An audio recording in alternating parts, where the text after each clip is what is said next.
Good morning, everybody. Thank you for joining us for our 27th consecutive rally in beautiful Bethel. We're here today because hope will never be silent. You are here as part of our community empowerment. This movement has strength, and we are so glad so many of you are here every week. I'm Terry Naked, and I'm part of the Bethel Rally organizing team, and I'll be introducing our speakers and our topic today. Our members of our organizing group include Carolyn, Kathy, Cindy, Greg, Kennedy, Sue, Veronica, Nancy, Aurora, and Katie, and there's probably others that I have forgotten. We are so glad for everyone who is here every week, as we are a community endeavor. Kennedy is away this week, and we know she typically leads our chanting, so I want to extend a special thanks to Flavia Saravalli from Ridgefield. Flavia is joining us today to lead today's chanting after our program. And Lorraine McGuire is back with us again to liven up our rally with song. Lorraine's an accomplished performer who you may also have heard at area restaurants. She'll be performing at Chuck's Steakhouse on September 11th from 5:30 to 8:30, and some additional appearances are being planned. Thank you, Lorraine, for sharing your vocal talents with us this morning. I also want to thank Tony Heslin, owner of Notch 8, Shakedown Street Eats, get my notes here, and Fat Tony's Deli for supporting our rallies and being here. We appreciate all you do, and thank you for bringing water today. We hope all of you will continue to support Tony's Restaurants, Redding Roasters, and all of Bethel's businesses. Special thanks to our Bethel Police for all you do for our town. Thank you. There are a couple of events happening next week that I want to draw your attention to. We're going to be having Rock This Democracy happening this Friday at 7 p.m. It's going to be at Shakedown Street Eats, and it's a concert, and we hope everyone will join for that event. And then Sunday the 14th from 1 to 4 at Molten Java. Molten Java is hosting Empathy for Families Impacted by ICE. It's a special concert by Barry Seraf, who has played at our rallies a couple of times. A couple of wonderful events in our town. And today, just to point out, there is a car wash over behind the Municipal Center that the Bethel High School cheerleaders are hosting.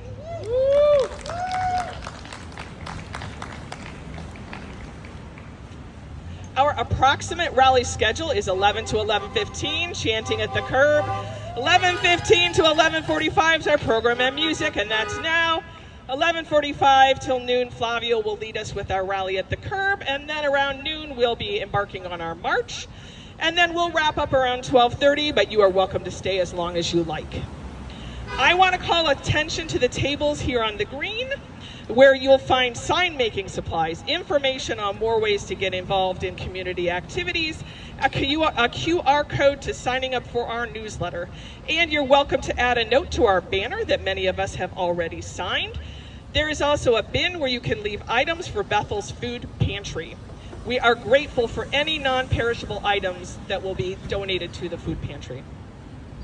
I invite you to visit our website, bethelrallies.org. Again, that's bethelrallies.org, where you will find photos and videos from our past events, along with other helpful rally information. We are distributing buttons, flags, and new bracelets. These are complimentary, but donations to support our rally expenses are always welcome. And as always, we appreciate everybody parking away from P.T. Barnum Square. We want to keep the parking spaces open for our businesses. Lastly, if anybody in a passing car says something unpleasant or negative, please don't yell back. It's always better to tell them to have a wonderful day, or remind them that we are here for you too. Today, we are highlighting the importance of youth activism and resistance. Young people have always been key to movements that make change. We all know the impact of Greta Thunberg's efforts on climate change. In our country, groups like March for Our Lives, led by the Parkland High School students, have raised the level of attention on gun violence. Sorry, I gotta switch my notes.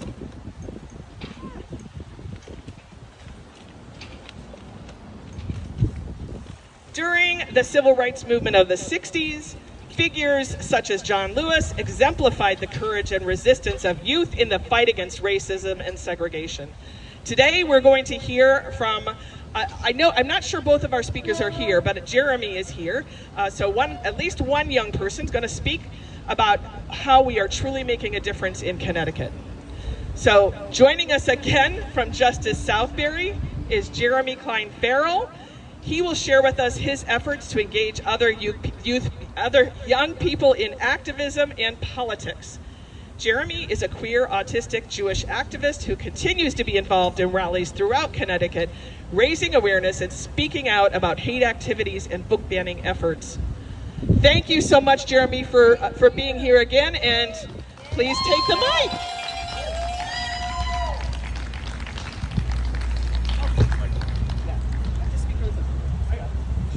Hello, everybody. It's so great to be back here. So, before I get into my little spiel for the day, I just want to give a few quick announcements. For those of you who don't know, I am the rally coordinator for Justice Southbury. Justice Southbury is a social justice initiative that has been rallying every single week, similar to how you guys are now, for 276 weeks. Starting in the summer of 2020, we started, and we never stopped. Now, before I get into our actual speech today, I just want to mention, Justice Southbury meets at 2 p.m. right off exit 15 every Sunday at 2 p.m. We would love to see you there. If you come, you are welcome to speak. You are welcome to speak on the spot or reach out beforehand. We also have other ways to get involved. There's information on the table regarding our social media and ways to keep up with what we are doing. Also, we do a Zoom speaker series. We have a Zoom speaker series, I believe, next Sunday that will be with an immigration attorney from Arizona, talking about his perspective on what's going on. You can find that information. It's not up yet, but it will be up on our social media, or you can ask me directly. We'd love to have you there. With that being said, my name is Jeremy Farrell. I am an activist. I am 29 years old, so I guess I'm kind of still young, but I'm starting to feel a bit older. And I have been involved with youth engagement in quite a few ways since I started really getting involved in politics the last 5 years. I have been the rally coordinator of Justice Southbury, which for a while had a child component to it where we would read kids' books about inclusion and diversity. I have been the Vice President of Regional Affairs for the Young Dems of Connecticut, where my job was to make sure new chapters had the support and resources they need to form and organize. I was volunteer coordinator for the Eva Bermuda Zimmerman campaign, a young progressive who ran in the northwest corner on a platform of helping people and supporting our communities. And I'm part of Not Just Us, a group that has had rallies across the state in response to different situations, such as hateful literature drops, cruel legislation, and other things that affect everybody, but especially younger people. Through this, I've talked to a lot of young people about politics. And a lot of time, my job has been to figure out how to get them involved. So today, I want to talk about youth engagement and apathy. Because apathy, that level of hopelessness, of doom, that's something that is so important.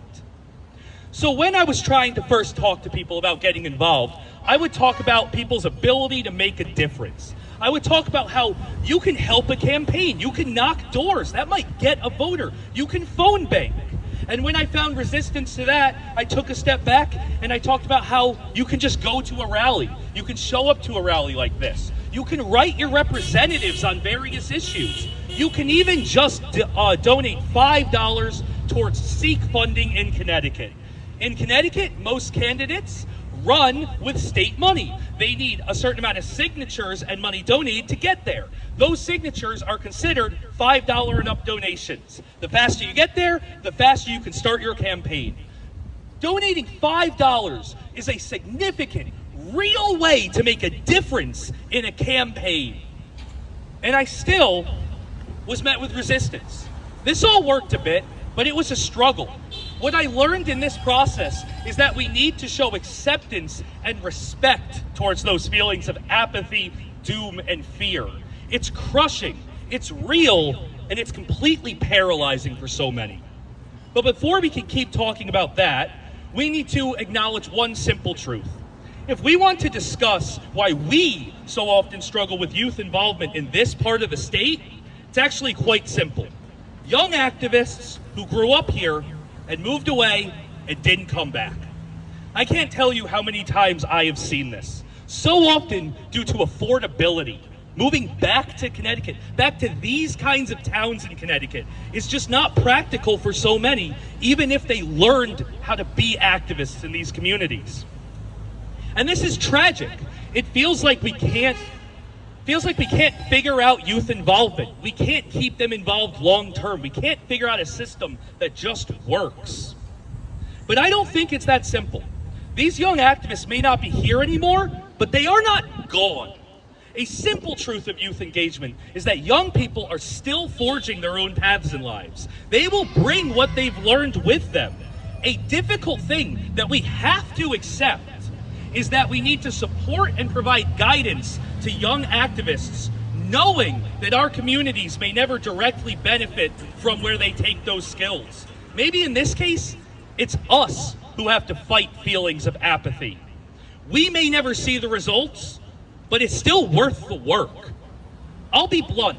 From what I've learned, keeping young people involved long-term in grassroots activism in Connecticut outside the large cities has proven extremely difficult. At times nearly impossible. But does that mean our efforts are a failure? I've seen so many young activists grow in these spaces, even if they're not here right now. I've seen multiple young activists at every Bethel rally I've attended. They are here, even if they're not here right now. Wherever they end up, they will still benefit their communities and neighbors and make our country, our world, a better place. Getting young people to take those first steps towards building a better world, that's the most important part. And that's the part that apathy and hopelessness hits the hardest. So release yourself from expectations for youth engagement and focus instead on fighting the feelings of apathy that so many of them rightly feel. That's the real battle. I promise you they care. They care about these things so much they grow numb. And they've heard every guilt-ridden argument for why they should be more involved. We need to support them in healthily processing and channeling those feelings. We are building a better world for and with them. We can never lose sight of that. When we do, we end up here, desperately trying to figure out the right things to say to get younger people involved when it's so much deeper and more complex than that. This is not a political debate about the value of voting. As much as I would love it to be, as much as that would be an easier conversation to have, this is a battle against rapidly spreading apathy and overwhelming feelings of doom and defeat. A lot of us just need something to believe in, and that can be hard to come by these days, especially for young people. But I've seen how powerful young activists can be when they find that spark, that meaning, that purpose. When we do everything we can to show them the power that every person has through organizing and involvement, while still being willing to let them carve out their own path to a world that's better in ways we couldn't even imagine. Are we ready to do that? Are we ready to step up and do our part? I think we are. There are so many with the imagination and determination inside them to build a better world. Let's make sure we give them the best of us. The parts of us that know there is still hope. The parts of us that know the future hasn't been written yet. The parts of us that know that it's their future to write. Thank you. Thank you. Absolutely. Thank you, Jeremy. Those are exactly the things we need to hear to keep us motivated to Engage our young people. So joining us now, we are very fortunate to have Tabitha Sookdeo, Executive Director of Connecticut Students for a Dream, to speak with us today. Connecticut Students for a Dream is the only undocumented, youth-led statewide organization in Connecticut that fights and builds power for the rights and dignity of immigrants and communities of color. Personally, I previously was a scholarship manager at Norwalk Community College, and I saw the benefits of this organization and how it has helped so many young people. Tabitha grew up as a dreamer, originally from Guyana. She grew up in St. Martin in the Dutch Caribbean. She is a joint degree law student with the Vermont Law School and the Yale School of the Environment. She has worked in the immigration field for more than a decade, including advocating for in-state tuition for DACA students and organizing human rights coalitions for migrant farm workers. Please welcome Tabitha. Woo! Yeah!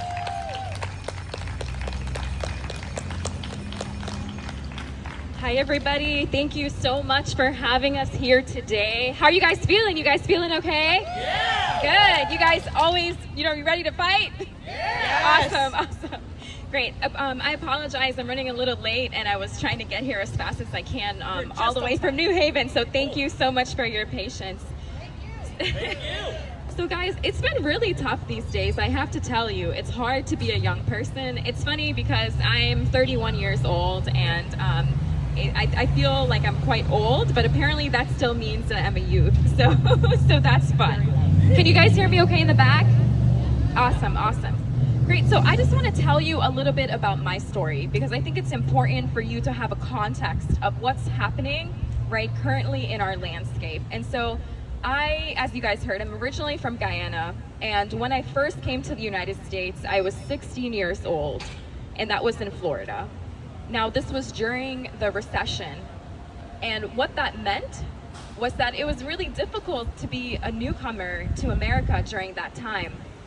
My parents were in construction, and so nobody wanted to be working on their houses, right? And it made for having access to food being quite difficult, and they had to go to different parts of the United States to find work, to do painting, to do floor laying, and left my sister and myself to help to take care of my younger brothers. So here I was, 16 years old, taking care of my siblings while nobody knew at school what was going on. And that's the kind of thing that happens right here also in the state of Connecticut. The difference is that we have organizations like Connecticut Students for a Dream. We have organizations that are able to be helping our young people, because nowadays things are more difficult than ever before. Our young people are going through things that are absolutely unprecedented, and it's something for us to pause and to take notice of. But it does not mean that we are powerless, right? We absolutely have power. I have this all the way up to my lips. So what I want to say to you guys is that we have the capacity to make change, and it's up to adults to ensure that we're scaffolding this growth and we're ensuring for the leadership of young people. We have to stand up now more than ever because our young people are the ones that are being targeted. There are high schoolers in the state of Connecticut that have been detained. We're talking about high school students who do not have access to the social services that they need. We're talking about high school students who are no longer able to go to school because they are in detention facilities. Is that right? No! Absolutely not. There are over 120,000 undocumented people in the state of Connecticut. And roughly half of those are children. Half of those are young people. And people will often ask and say, well, why can folks do things, quote unquote, the right way? But the reality is that there are not sufficient pathways to be able to adjust status. For instance, my grandmother was an American citizen. She applied for my father to get status. We did every single thing that you possibly could. and she passed away and rendered my family to be undocumented. And so the reality is that people can be trying as hard as possible to adjust their status, but it's just not possible. Our people are suffering. Our young people are suffering. And now more than ever, we need to ensure that we're providing supports for them. Because if we don't do that, I have to be honest with you, we're heading towards a path of desperation. We're headed towards a path of fascism, and it's just quite sad. But I have to tell you, we've been fighting hard. We've been fighting hard with our young people, and that's right, we have to fight. I have to tell you, even though things feel difficult right now, it does not deter us, because we know that we don't have a choice. We know that when we fight, that we win. And so we're going to continue to do that. So is it okay if I lead us in a couple of chants? Awesome, awesome. Okay, guys. So I think you guys know this one, right? So my question is, when we fight, and then you say, oh, you guys know this. You know how this goes. Okay, you ready? Yes. When we fight, We win. when we fight, We win. when we fight, when we fight. Thank you guys so much. You know, I just implore you to continue to plug into local organizations. I know there's Greater Danbury Unites that's close by to here. I implore you to keep updated with us. And I know that together we will be able to move forward. We will be able to ensure that our young people are continuing to fight because we have the capacity to do so and to make changes. We see this in history. So thank you very much. Yay! Thank you so much for your inspiring words. It is so true. And again, I cannot tell you how impactful Connecticut Students for a Dream is as an organization. Everyone that I met at my time at Norwalk Community College, they've made such a difference in the lives of young people. Thank you again. All right, we're riled up. It's time to go hold our signs and chant at the curb. And Lorraine is going to sing one more song as we get ourselves organized.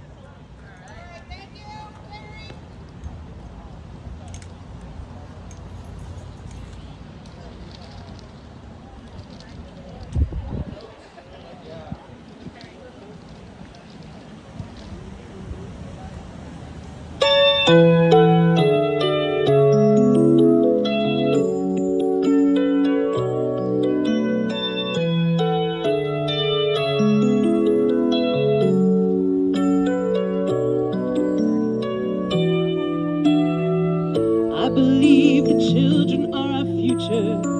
Teach them well and let them lead the way. Show them all the beauty they possess inside. Give them a sense of pride to make it easier. Let the children's laughter remind them how we used to be. Everybody's searching for a hero. People need someone to look up to. Never found anyone to fulfill my need. A lonely place to be. So I learned to depend on me. I decided long ago never to walk in anyone's shadow. If I fail, if I succeed, at least I live and I believe. No matter what they take from me, they can't take away my dignity. Because the greatest love of all is happening to me. I found my greatest love of all inside of me. The greatest love of all is easy to achieve. Learning to love yourself, well, it's the greatest love of all.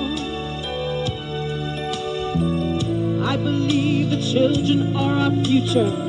Teach them well and let them lead the way. Show them all the beauty they possess inside.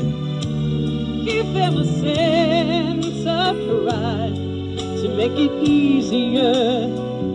Let the children's laughter remind us how we used to be.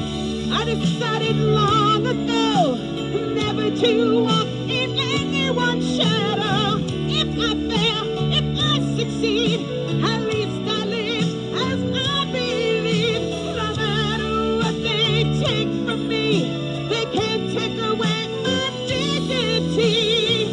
Because the greatest love of all is happening to me.